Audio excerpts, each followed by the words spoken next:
The sky above the human colony shimmered like water. Jack Nelson looked up from his morning coffee and froze. He had seen many strange things since humans had settled on this distant planet, but nothing like this. The air itself seemed to fold and twist, bending light into impossible shapes. Then they appeared, three beings made of what looked like living crystal, hovering just above the central plaza. "Everybody stay calm," Jack said, though his own heart was racing. As the colony's chief diplomat, it was his job to handle the unexpected. This definitely counted as unexpected. People began to gather, some pointing, others backing away in fear. Security officers moved forward with their hands on their weapons. "No," Jack said firmly. "No weapons. Not yet."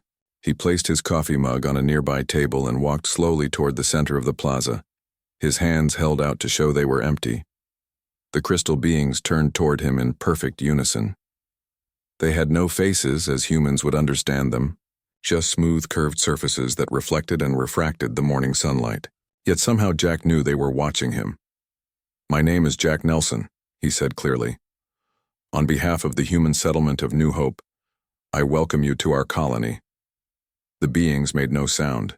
Instead, Jack felt something wash over him. A wave of emotion that wasn't his own.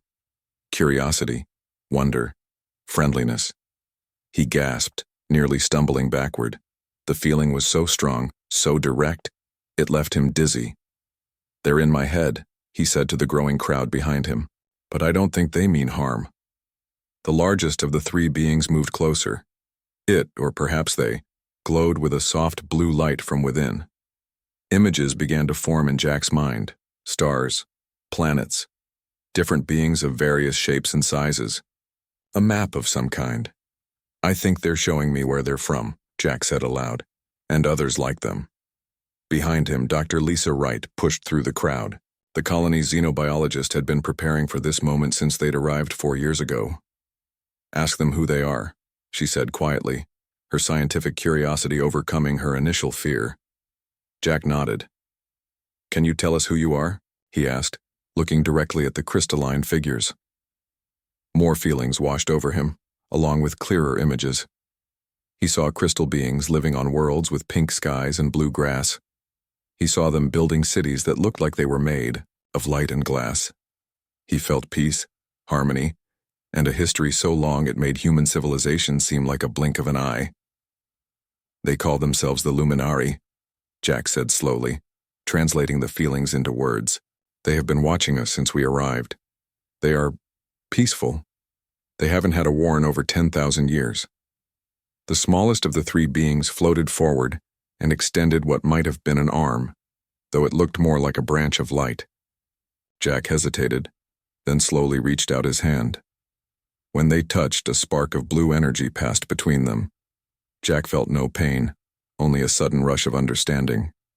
"They want to welcome us to the galaxy," he said, his voice filled with wonder. "They say Earth isn't alone. There are 17 other intelligent species out there working together in something called the Galactic Confederation." Lisa moved forward, her scientific caution forgotten in the excitement of the moment. "Ask them why they chose today to appear," she said. "Why not when we first arrived?" Jack didn't need to ask out loud. The question had barely formed in his mind when the answer came. "They needed to understand us first," he explained. "They've been watching our colony, learning our language, studying how we interact with each other. They wanted to be sure we were ready." "Ready for what?" asked Sam Porter, the colony's security chief who had joined them. His hand still rested on his holstered gun. The answer came as a series of images that made Jack's eyes widen. He saw vast ships traveling between stars. He saw humans meeting other alien species, exchanging knowledge and technology. He saw Earth, becoming part of something much bigger than itself. "They want to invite us to join them," Jack said. "They think humanity has potential." The largest luminary moved forward again, and this time the feeling it projected was clear. Urgency mixed with concern. "There's something else," Jack said, his expression becoming serious. "They say they've been watching us because this sector of space is important, strategically important. Something about its position in the galaxy." More images filled his mind. Dark spaces between stars, movement at the edges of the galaxy, ancient records of some kind of threat. I don't understand all of it, Jack admitted. But I think they're saying there's something coming. Something they've been monitoring for a very long time.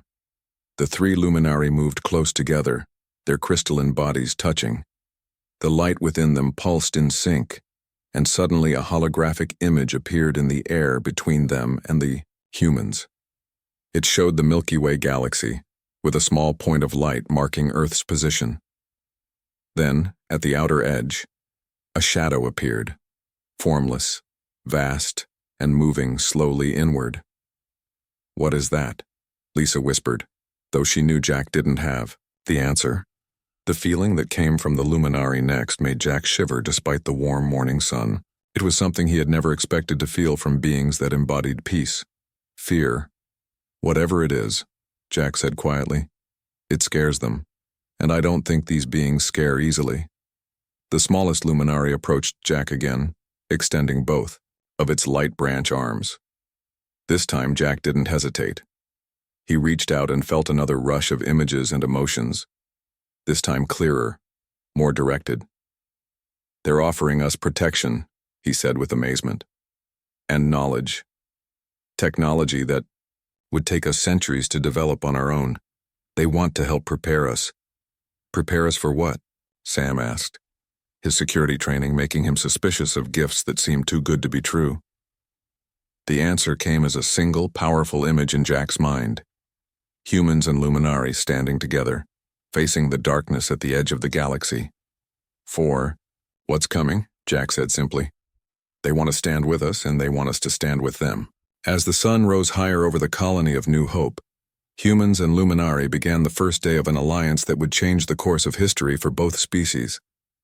None of them could know then that the luminari, the most peaceful beings in the known universe, would one day fight alongside the humans they had just met, against a threat that neither species could face alone. 50 years passed since the day the luminary first appeared in the plaza of New Hope Colony. The small human settlement had grown into a bustling city, with buildings that blended human and luminary design. Crystal towers rose alongside concrete structures, and the two species lived and worked together in a harmony few had thought possible. Humanity had spread to 12 star systems now, guided by luminary technology and wisdom. Earth had taken its place in the Galactic Confederation, though not without some growing pains. Humans were seen as unpredictable by many other species, too emotional, too competitive. But the luminari had stood by them, insisting that humanity's unique qualities were valuable. Dr. Susan Williams yawned and rubbed her tired eyes. The Deep Space Monitoring Station Horizon orbited quietly at the edge of explored space. Susan had been stationed here for 3 years, analyzing data from the far reaches of the galaxy. Most days were boring, just endless streams of numbers, showing the normal patterns of stars in space. Today was different. "That can't be right," she muttered, staring at her screen. She ran the analysis again. The results were the same. Stars were going dark, not in the way stars normally die, not supernovas or gradual cooling. These stars simply stopped emitting light, as if something was draining them completely. Susan's hands moved quickly across her console, pulling up historical data. The pattern had been happening for months, but so slowly and at such a distance that the automated systems hadn't flagged it.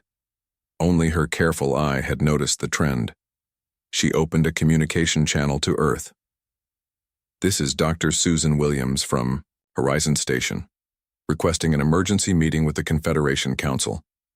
I have data they need to see immediately." 2 days later, Susan stood before the Council in their chamber on Earth. The circular room held representatives from all 18 species of the Confederation. The luminary delegates sat in special water-filled chairs that supported their crystalline bodies. Their inner light pulsed gently, a sign of calm attention. "As you can see from my data," Susan explained, pointing to the large display behind her, "we have 23 stars that have gone completely dark in the past 6 months. The pattern forms a clear line moving toward Confederation space." The room was silent as the council members studied the images. Then something strange happened. The luminary representatives, normally glowing with inner light, suddenly dimmed. Their crystalline forms became almost gray. "You know what this is," Susan said. It wasn't a question. The eldest luminary, a being named Serenity, who had lived for over 500 years, floated forward. Instead of speaking aloud, Serenity projected emotions and images that were translated by a special device for non-luminary species. "We have seen this before," came the translated voice, flat and mechanical compared to the rich emotional communication it represented. 15,000 years ago, our ancestors recorded a similar pattern. We call them the Devourers. Images appeared in the air above the council table, shadowy forms moving between stars, leaving darkness in their wake. They consume energy at its most basic level, Serenity continued. They drain stars until nothing remains. Our ancestors fled rather than fight them. We established our civilization far from their feeding grounds. We had hoped they would never return. The human representative, Ambassador John Miller, leaned forward. "What exactly are these Devourers? Are they a species like us? Can we communicate with them?" Serenity's light dimmed further. "We do not know. All attempts to communicate failed. They may not be conscious as we understand it. They may simply be a force of nature. What we do know is that they destroy everything in their path." Captain William Hayes received his orders the next morning. His ship, the Endeavour, was the fastest in the human fleet. His mission was simple but dangerous. Take his ship to the affected sector, observe the Devourers from a safe distance, and report back. No engagement, no risks. "We leave in 2 hours," he told his crew of 50 humans. "We'll also have a luminary observer on board. Their experience could be valuable." The observer was Harmony, a young luminary scientist who specialized in energy patterns. Unlike most of their kind, Harmony had studied human history, particularly military history, out of academic interest. This made them unusual among the luminary, who generally avoided all topics related to conflict. The journey took 3 weeks at maximum speed. As they approached the target area, the ship's sensors began picking up strange readings. "Captain, there's something huge out there," reported Lily Chen, the sensor officer, "but I can't get a clear reading. It's like it's bending light around itself." Hayes ordered the ship to maintain distance and observe. Through the main viewport, they could see a section of space that looked wrong somehow, darker than it should be, with strange movements like oil spreading through water. "Fascinating," Harmony said, their crystalline form pulsing with blue and green lights. "They're consuming a binary star system. The process should take millions of years naturally, but they're doing it in days." Then everything went wrong. The dark mass shifted suddenly, sending out a pulse of energy unlike anything they had seen. The ship's systems flickered. "They've detected us," Hayes said, his voice calm despite the danger. "Prepare for emergency jump. Get us out of here." But before they could escape, they witnessed something that would haunt them forever. The shadowy mass expanded rapidly, engulfing an entire uninhabited system in minutes. Planets, moons, the star itself, all were consumed, leaving nothing but empty space. The Endeavour barely escaped, its engines pushed beyond safe limits. As they raced back toward Confederation space, Hayes gathered his crew. "What we saw was worse than we imagined," he told them grimly. "These Devourers aren't just consuming stars, they're getting faster at it. They're adapting. And based on their current course, they'll reach the outer Confederation colonies in less than a year." In his private quarters, Hayes found Harmony, staring out at the stars, their usual bright glow dimmed to a faint flicker. "In all our history," Harmony said quietly, "the Luminary have never faced a threat we couldn't resolve peacefully. We've always found a way to communicate, to understand, to find harmony." They turned to Hayes, their crystalline form almost transparent in their distress. "But I felt nothing from them. No consciousness, no emotion, nothing we could reason with." Hayes nodded solemnly. "Sometimes in human history we've faced forces that couldn't be negotiated with. Diseases, natural disasters, and sometimes other beings with goals completely opposed to our survival. What did you do in those cases? Harmony asked. Hayes's expression was grave. We fought. Not because we wanted to, but because we had to protect what we loved. Harmony was silent for a long moment. The Luminari have not fought a war in 10,000 years. We've forgotten how. Then, Hayes said quietly, perhaps that's something we can teach you. The Confederation Council chamber had never been so full. Representatives from all 18 species sat together, their faces showing various forms of worry. The Luminari delegates glowed dimmer than usual, a sign of their deep concern. Captain, Hayes stood before them, his uniform still wrinkled from the emergency journey back. The images from his ship's recording played on the large screen behind him. Everyone watched in silence as the dark mass consumed an entire star system. That's what we're facing, Hayes said simply. They'll reach our outer colonies in less than a year based on their current speed. The council erupted in voices. Some called for immediate evacuation of the threatened systems. Others suggested trying to communicate with the Devourers again. A few even proposed offering them uninhabited systems to feed on, hoping they would pass by populated worlds. The Luminari High Philosopher, Clarity, floated to the center of the room. The ancient being had lived over 300 years and was respected by all species for their wisdom. When Clarity spoke, everyone fell silent. We have tried to reach the Devourers, Clarity said through the translator. For the past month, we sent unmanned ships with messages of peace. We offered energy sources freely. We attempted to communicate through light signals, mathematical sequences, and emotional projections. Clarity's inner light flickered with sadness. They consumed our messenger ships without response. They took our offerings and still continued their path toward our worlds. They do not communicate. They only consume. The Endarian delegate, a tall insect-like being, clicked its mandibles in agitation. Then we must evacuate all threatened systems immediately. Our military forces can buy time while our people escape to the inner worlds. Everyone knew the Confederation's combined military was small and poorly equipped. Most species had not fought wars in centuries or longer. Their ships were designed for exploration and trade, not battle. Evacuation has begun, said the Council President. But we have billions of people in the threatened systems.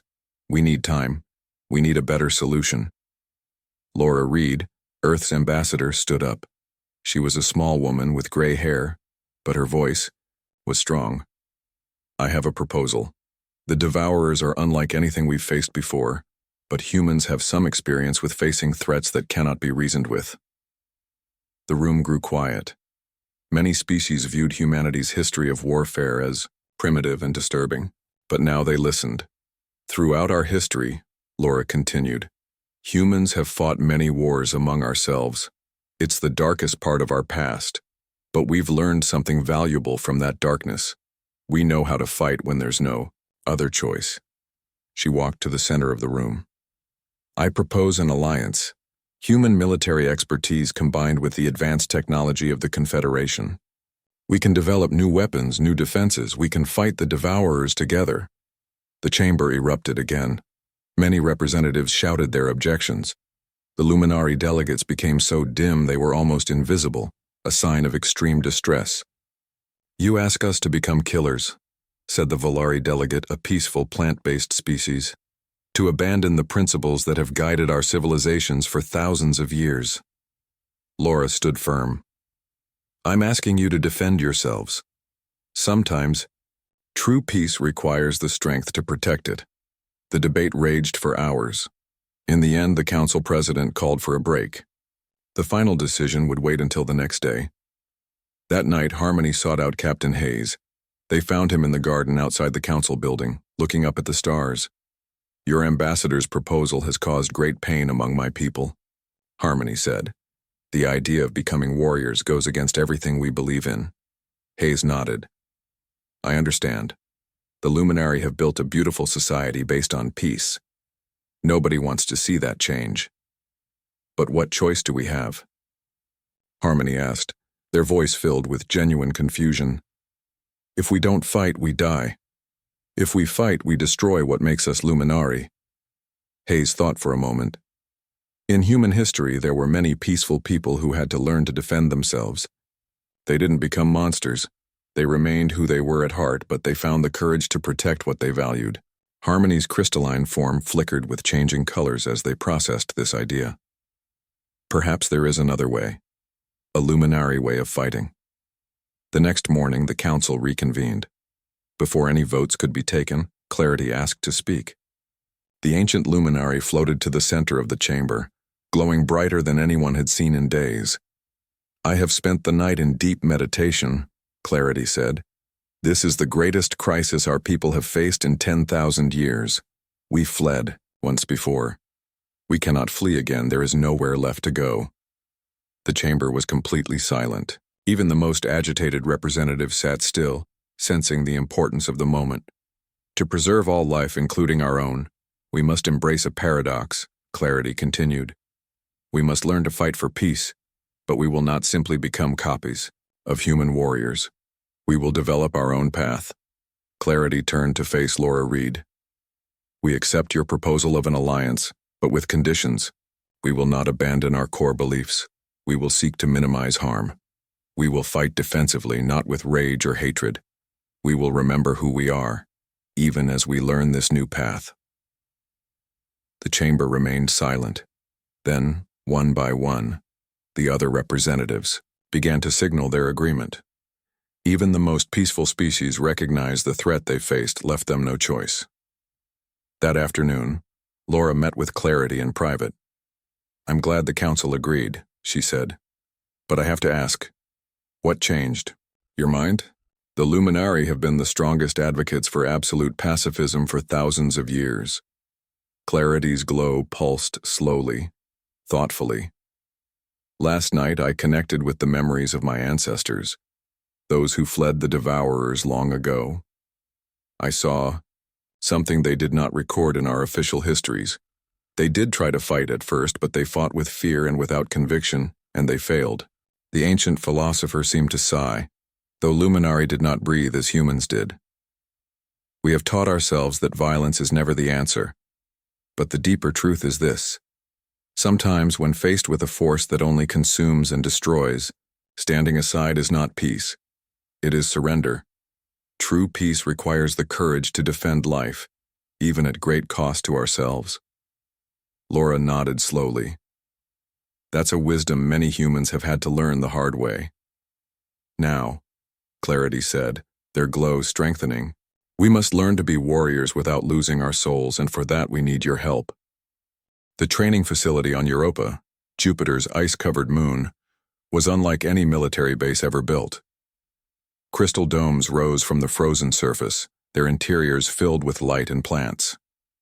It was a place designed to train warriors without losing the spirit of peace. Colonel Heather Mason stepped off the shuttle and looked around with interest. After 20 years in the Earth Defense Force, she had seen many training grounds, none like this. "Welcome, Colonel," said Harmony, floating forward to greet her. "Thank you for accepting this position." Heather nodded. "I'm honored to be chosen, though I admit I'm not sure how to train warriors who have never even seen a fight." "That is why we need you," Harmony replied. Their crystalline form glowed with calm determination. "We must learn to defend ourselves, but in our own way." The first Luminari Human Joint Battalion consisted of 200 humans and 100 Luminari. The humans were all veterans, selected for both their skill and their psychological stability. The Luminari were volunteers who had overcome their natural aversion to conflict. The early days were difficult. The Luminari struggled with even the most basic combat training. Their instinct to avoid causing harm was so deeply ingrained that many froze during simulations. The humans, for their part, found the Luminari approach to problem-solving frustratingly slow and contemplative. They spent an hour discussing the ethics of every tactical decision. Heather complained to her second-in-command, Lieutenant Carl Rogers, after a particularly frustrating day. "We don't have time for philosophy when the devourers are getting closer every day." "Maybe their way has value we don't see yet," Carl suggested. He had been working closely with a luminary engineer named Radiance. They think differently. They see patterns we miss. Heather sighed. We need to find a balance. We need to use their strengths, not try to turn them into human soldiers. That night, Heather called a meeting with Harmony and the other luminary leaders. Instead of pushing her human methods, she asked a simple question. How would the luminary fight if you had to? The question sparked a transformation. The luminary began to approach warfare as they approached art and science. With philosophical depth and creative thinking, they developed their own doctrine based on their natural abilities and cultural values. Luminary engineers, working with human military strategists, created new kinds of weapons. Ones designed to incapacitate rather than destroy, to defend rather than attack. They used their deep understanding of energy to develop shields that could potentially contain and redirect the Devourer's power. The luminaries' empathic abilities, once used exclusively for understanding and art, became tactical assets. They could sense emotions at a distance, coordinate their actions without speaking, and even project feelings of confusion or hesitation toward opponents during simulations. A breakthrough came on the 43rd day of training. Alan Parker, a veteran Marine with a background in physics, was watching a group of luminary practice their natural ability to manipulate light. Wait, he said suddenly. Can you do that on a larger scale? Could you bend light around an entire ship? The idea led to the development of a new defensive system. The luminary could create fields that redirected energy, potentially including the Devourer's energy-draining capabilities. It wasn't a weapon in the traditional sense, but a shield that turned an attacker's power back on itself. This is perfect, Heather told Harmony after seeing the first successful test. It fits who you are. You're not attacking directly. You're creating harmony by bringing balance to an unbalanced force. Harmony's glow brightened. Yes. We are not becoming destroyers. We are becoming protectors. The training evolved. Humans learned to temper their aggressive impulses and think more holistically. The luminary learned to act decisively when needed. Together, they created a new kind of fighting force, one that valued life above all else but was willing to defend it with all necessary strength. The first real test came sooner than expected. A Devourer scout vessel breached the outer defensive line and attacked an evacuation convoy from the Betelgeuse colonies. Thousands of civilian lives were at risk. The newly formed human luminary force responded within hours. As their ships approached the massive dark shape of the Devourer vessel, Heather felt a calmness she hadn't expected. Beside her on the bridge, 3 luminary officers glowed with steady determination. Ready the light-bending shields, she ordered. Prepare the energy redirection systems. The Devourer detected them and sent out the same kind of energy pulse that had nearly destroyed the Endeavour months earlier.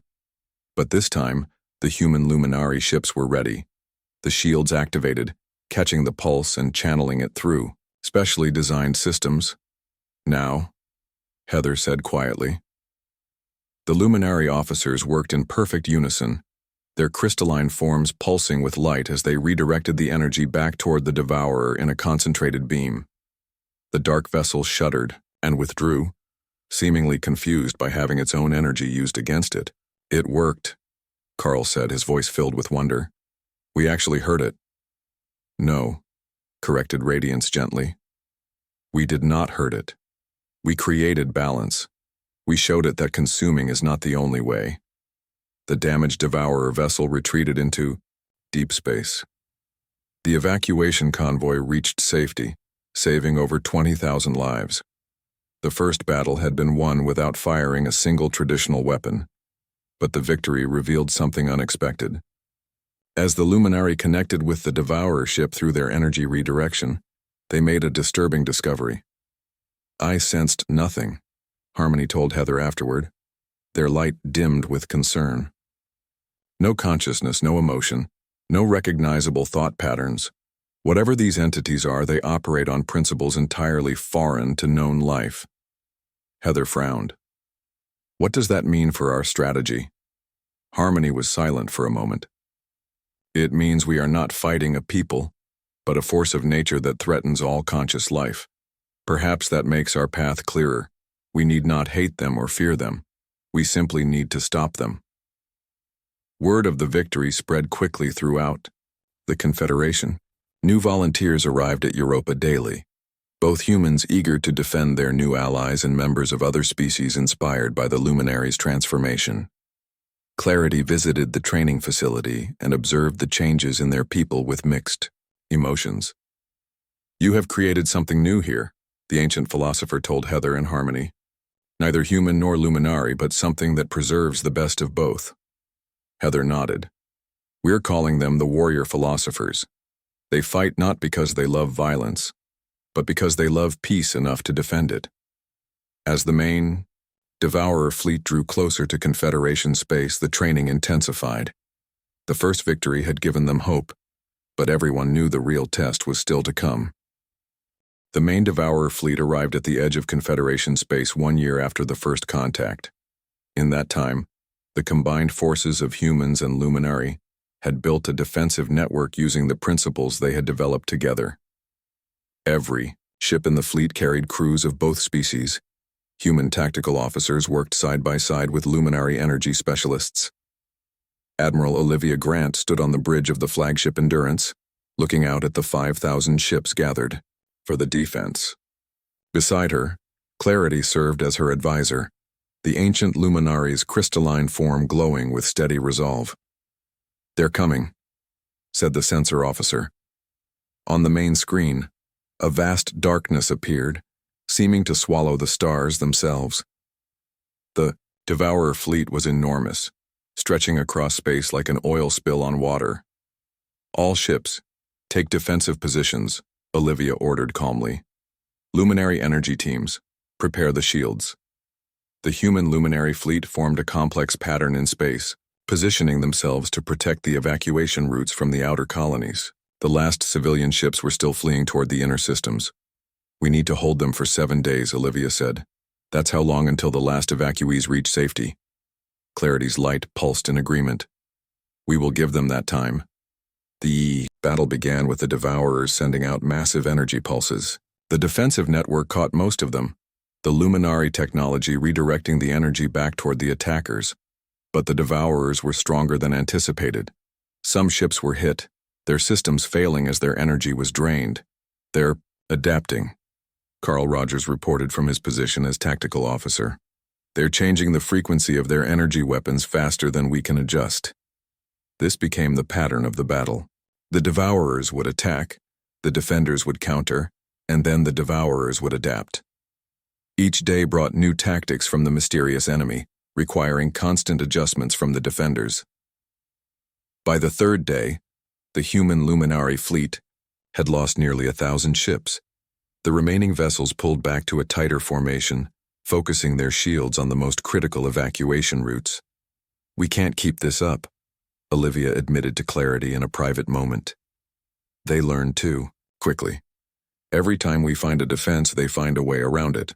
Clarity's glow had dimmed with the strain of continuous battle, but their voice remained steady. "Perhaps we are approaching this wrong. We are fighting their attacks, but not understanding their nature."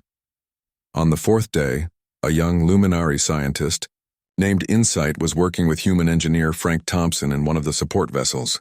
They had been analyzing the patterns of the Devourer movements, looking for any weakness. "Look at this," Insight said suddenly, their light pulsing with excitement. "The Devourers move in perfect synchronization, no matter how far apart they are." Frank studied the data. "You're right. There's no delay in their reactions even when they're separated by millions of miles. That's impossible unless they're connected somehow," Insight finished. "Not separate ships at all, but extensions of one entity." The realization spread quickly through the fleet. The Devourers weren't individual vessels but parts of a single vast consciousness, and like any network, it had to have a central node. Admiral Grant called an emergency meeting with her top officers and the Luminary leaders. "If we can locate this central node and disrupt it, we might be able to break their coordination." The plan that formed was dangerous. A small team would need to penetrate deep into Devourer territory, carrying a device that could disrupt the central consciousness. It would be a one-way mission. "I'll go," Colonel Heather Mason volunteered immediately. "I know the Devourers better than anyone." Harmony stepped forward as well. "I will accompany you. My energy manipulation skills will be needed." A small ship was prepared, equipped with the strongest shields they could build and a special device designed by Insight and Frank. Using the combined knowledge of human and luminary science, they had created something that could potentially break the connection between the Devourer nodes. On the morning of the 6th day, as the main fleet engaged the Devourers in their biggest battle yet, Heather and Harmony's small ship slipped past the front lines. With them were 4 others, 2 humans and 2 luminary, all volunteers. "Remember," Heather told her small crew, "we just need to get close enough to the central node to activate the device. After that, it won't matter what happens to us." Harmony's glow pulsed gently. "It matters to me. Your courage honors us all." Using the light-bending technology, they managed to slip deep into the heart of the Devourer fleet. Their sensors led them toward what appeared to be a massive central structure, darker and more solid than the other Devourer forms. "That's it," Heather said quietly. "The heart of the network." As they approached, the Devourers finally detected them. Dark tendrils reached out toward their ship, beginning to drain its energy despite their shields. "Now," Heather ordered. Harmony and the other luminary joined their energy, pouring everything they had into the disruption device. It activated with a pulse of blue-white light that spread outward like a wave. For a moment, nothing happened. Then, the darkness around them began to fragment. The unified movements of the Devourer fleet faltered. Individual vessels began to drift aimlessly. "It's working," Frank's voice came through the communicator from the main fleet. "The Devourers are losing coordination. They're breaking apart." The small ship never returned. In the last transmission received by the Endurance, Heather's voice was calm. "The device is working, but we're too deep in their territory. Tell everyone. It was worth it."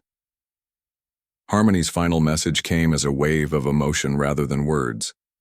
Peace, acceptance, and a sense of completion.